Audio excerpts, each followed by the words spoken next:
Hey folks, it's Marvin Cash, the host of the Articulate Fly, and we're back. Actually, we're not back. This is the inaugural Tip of the Mitt Fishing Report with Brian Kosminski. Brian, how you doing? I am excellent, sir. How are you? I am living the dream and trying to stay out of trouble. We're all trying to stay out of trouble. Yeah. We're all just trying to contain our excitement up here. We're on the edge of the hex, the verge of the big hex hatch. Yeah, but I guess, the downside of that is you've got a little bit of weather funk, right? It's turned cold and rainy, which is certainly going to shut the bugs down for a while, right? We finally did get some much-needed rain this year. Last night we got about a half inch of rain in northern Michigan. Thunderstorms rolled across the Michigan-Ohio, Indiana border, and we've got some much-needed rain. However, the early part of June 10th, we had temperatures 90 degrees, and clay was baking and bugs were hatching. And we were a little bit over anticipatory of the hex hatch happening before people were able to come up and enjoy it. So I think right now we're in a holding pattern, slow down, if you will, and we're looking at doing more ISOs, drakes,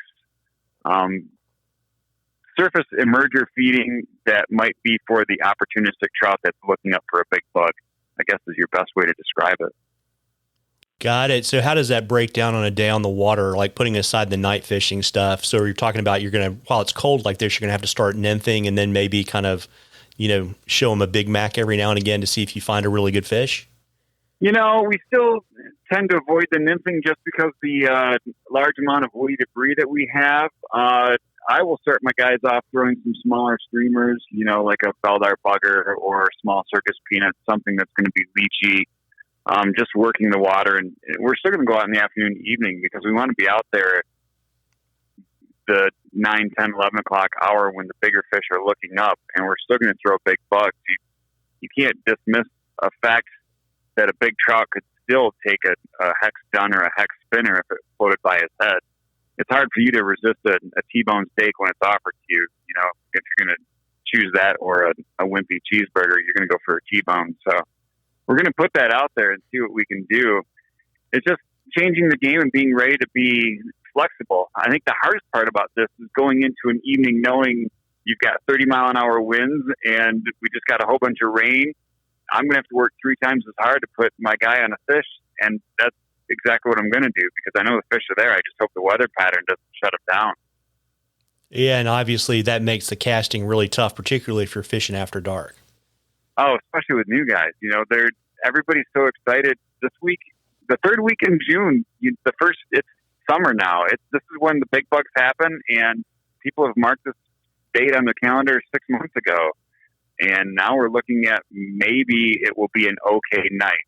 So, here's the other thing too. A lot of people dismiss, we got 320 inches last night. That wasn't a great night. I mean, any other day on any other river, anywhere USA, that's an awesome day. So you can't discount the fact that you got 3 decent fish. They weren't 24 inches because it was a hex night. You know what? It's still a good night fishing and you had a good time. So I think we need to requalify our experience and make it an enjoyable experience no matter how you look at it. Yeah, absolutely. I mean, just being outside and being away from technology and being in nature is, I like catching fish, but that other stuff's really important too. Just floating down the river, exactly. And seeing different water or being on the water with different people and sharing different memories. I had a weekend this past weekend with some Grand Rapids Trout Unlimited members that I've been fishing with for almost a decade. And I've known some of these guys for over 30 years. And it's great coming back together and watching their kids grow, fish with their kids and learning what's happening with their families. That's what it's all about, Yeah, absolutely. And, just a little bit of tip and technique tactic stuff for folks just to give them a little bit of an idea.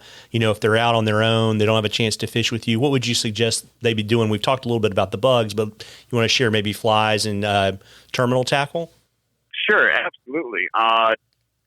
Tim Neal and Jerry Regan up here are both classic Michigan-style fly tires, and I use a lot of their patterns. They've got the spent wings, a lot of deer hair hackle, a lot of squirrel tail, shuck tails. But we're also going to be using a little bit of modern technology. I like using Scientific Angler's Frequency Glow Magnum line. And you don't have to light the whole line up. You can just light the end of it up so that new new casters at night can see where they're putting their fly. And you don't always have to use an 11-foot or 12-foot leader. Often I'm using something in the 7.5 to 9-foot, 0x to 2x. Sometimes I'll even use a bass leader. I've got the strength and the diameter of the leader to flip over a bigger fly, and I need something that's definitely going to be somewhat of a goat rope to be able to hold on to a 20, 24-inch fish if a fish does take that big fly and take it down. You got to remember, you're casting big flies and you're doing it in the dark. I'm always wearing sunglasses, and after the sun goes down, I put on safety glasses. I highly recommend everybody else who goes out there buy a pair of just construction clear safety glasses, because you don't want to impair the one thing that helps you do this, and you only get one set of eyes in your lifetime, and you got to keep those guys precious. Yeah, absolutely. And wear a ball cap too, because it's no fun taking a hook out of the back of your head either. That's true, and it's a bug issue. Weight rod wise, anywhere between a 5 and a 7 foot, or 5 and 7 weight. I like a 6 because I can still move a fly and I can still control a fish. Once in a while, some guys want to use a 4 weight. I think you're underpowering a fish when you get into something that's over 20 inches and he's taking you down in the wood. You might tire a fish out too much, and it might take you a little bit too long to revive the fish.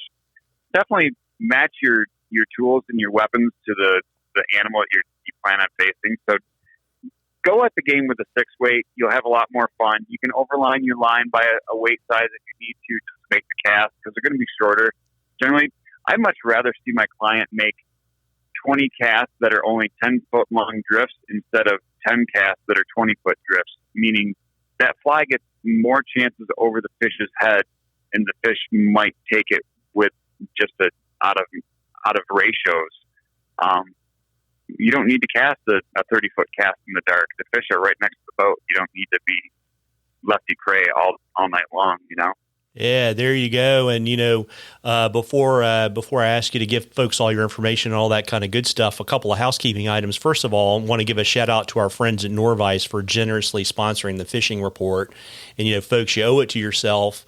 If you head on over to www.nor-vice.com, you can check out all of the great products. Tim and Tyler just put out a great email for Father's Day, kind of outlining all their great stuff. Probably the newest thing that they have are their new shank jaws. And those were a super hot item when they came out. They literally sold out in minutes on the website. Tim and Tyler have reloaded.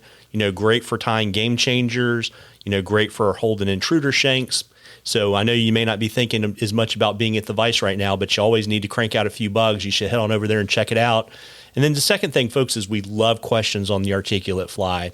You can email them to us. You can shoot them to us on our Facebook, our Instagram page. And if we use your question, I'm going to send you some articulate fly swag. And Kaz, we're going to talk about this a little bit offline. We're going to have something else we're going to throw in for a drawing at the end of the season. So great way to get great info and maybe get some really cool swag too. And Kaz, I know you probably pulled off on the side of the road heading to the river to talk to me this afternoon, but why don't you let folks know where they can find you so they can book you and fish with you? Absolutely. You can find me on Facebook and Instagram at True North Trout, or on the social www.truenorthtrout.com anytime. Going back to the Norvise, I've been tying on that new jaw, and I'm loving how well it holds on to larger size hooks if I'm doing a mouse fly, or even smaller hooks if I'm doing chubby Chernobyls, or even some of my drake patterns. That vise has amazing holding power. Yeah, and I haven't had a chance to play with it, but my understanding is it's an incredibly versatile set of jaws. It's not just for tying articulated streamers. I agree, completely agree. It fits a niche right in between the other two that we had before, so I'm loving it. There you go. And listen, folks, great time of the year to be outside. Get out there and catch a few. Tight lines, everybody. Tight lines, Kaz. Thank you. Have a good one. You too.